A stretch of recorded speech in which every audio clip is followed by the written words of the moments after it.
बोला बोला कैथी वाले मार्कंडे महादेव की।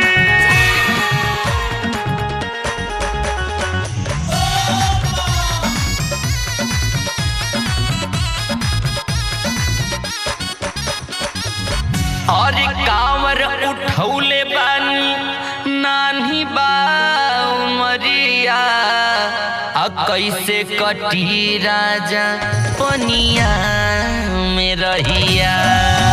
कौनो हमके उपैया तू सोच ले बेटा, कौनो हमके उपैया तू सोच ले बेटा।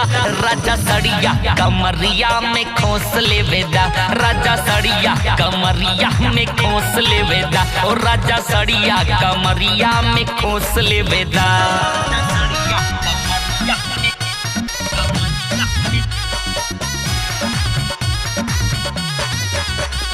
लागल बड़ी भीड़ आड़ा भांगी नगरिया हो, कैसे चढ़ी जाल राजा बाबा दुअरिया हो।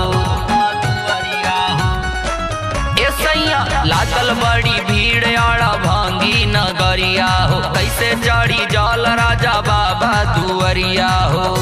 अरे छल के गगरिया तनी तोप ले बेदा, छल के गगरिया तनी तोप ले बेदा। राजा सड़िया कमरिया में खोस ले बेदा, और राजा सड़िया कमरिया में खोस ले बेदा।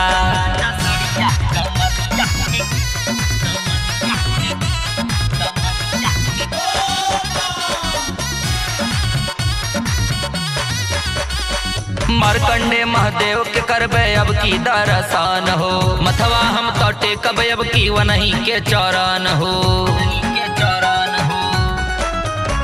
हाँ मार्कंडे महादेव के करबे अब की दरसान हो, मथवा हम तो टेकब अब की वनही के चरण हो।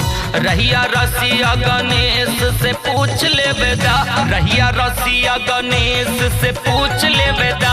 राजा सड़िया कमरिया में खोस ले बेदा, राजा सड़िया कमरिया में खोस ले बेदा, और राजा सड़िया कमरिया में खोस ले बेदा, राजा सड़िया कमरिया में खोस ले बेदा।